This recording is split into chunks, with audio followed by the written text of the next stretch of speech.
Muling nagdagdag ng budget para sa defense spending ang China.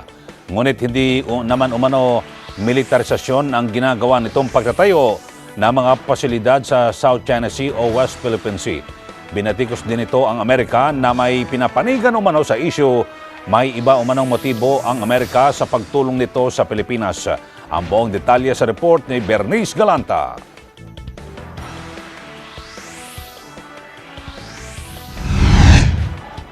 Ipinasya ng China na dadagdagan ang kanilang budget para sa defense spending. Ayon sa tagapagsalita ng National People's Congress ng China na si Fu Ying, patuloy na tataas ang budget ng kanilang militar bawat taon. Mula sa 7% ay gagawin na itong 8%. Iaanunsyo umano ng gobyerno ng China ang eksaktong budget nito para sa militar sa isasagawang National People's Congress sa Sabado. Nitong 2015, ang budget ng China ay umaabot ng 886.9 billion yuan o katumbas na $141.4 billion.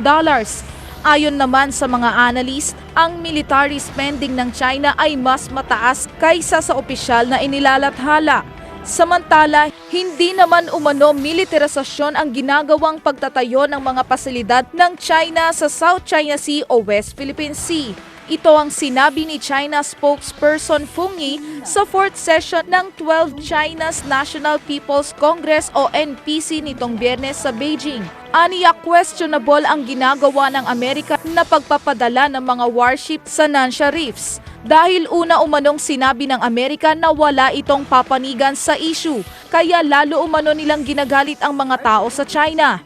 Dagdag pa ni Feng Yi, kaya nagtatayo ang China ng mga infrastructural facilities ay para sa depensa ng kanila umanong teritoryo dahil malayo ito sa kanilang bansa. Kaya umano hindi sila nagpapapasok ng ibang bansa sa Nansha Reefs ay para umano sa pagsisiguro ng seguridad sa South China Sea.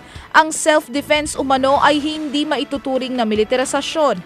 Aniya parang may itinatagong motibo umano ang Amerika sa ginagawang pagtulong nito sa Pilipinas. Ipinagdidiinan din ni Feng Yi na kung talagang para sa kapayapaan ng Amerika ay susuportahan umano nito ang China sa pagsasagawa nito ng mga negosasyon sa ibang bansa ukol sa issue.